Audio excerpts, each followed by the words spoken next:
ஸ்டாலினி அவர் யூரோப்பில் ஒரு ஸ்டாலின் இருந்தார். அவர் சமத்துவத்தையும் ஈக்குவாலிட்டி பவரையும் கொண்டு வந்தார்.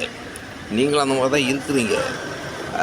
அதே வழியில் கொஞ்சம் நம்மளை கவனிச்சிங்களும் பரவாயில்ல. சரி இல்லைனாலும் பரவாயில்ல. உங்கள் அப்பா ரொம்ப நல்லா செஞ்சுக்கிட்டு இருந்தார். எங்களுக்கு ஸ்கூலில் முட்டையெல்லாம் போட்டார், சத்துணவுலாம் நல்லா போட்டார். அதனால் என்னால் மறக்க முடியாது. இப்போது அந்த கூட்டணிகளை கூட மறக்க முடியறதில்ல. ஏன்னா எல்லோரும் ஒரு மாதிரியாக தான் பேசிகிட்டு இருக்கிறாங்க. நீங்கள் வச்சுருக்கிற கூட்டணியும் கொஞ்சம் ஸ்ட்ராங்காக இருக்கணும்னு எல்லோரும் விரும்புகிறாங்க. அதனால் நல்லா வாலிப பசங்களாக போடுங்க சார். உங்கள் கட்சியில் திமுகவில் எல்லாருமே தீஞ்சு போன மூஞ்சாக இருக்கானுங்க. எல்லாம் வயசாகி போச்சு. என்ன செய்வீங்க? உதயநிதிமே நல்லா வாலிப பசங்களாக போடுங்க. அப்போ தான் சும்மா கும்மான்னு இருக்கும். எம்ஜிஆர் வாலிப வயசில் திமுகவில் இருந்ததுனால தான் திமுக இந்த அளவுக்கு வளர்ந்துருக்குதுன்னு உங்கள் அப்பாவே சொல்லியிருக்காரு. இந்த மேலே தேர்ந்தெடுத்து போடுங்க.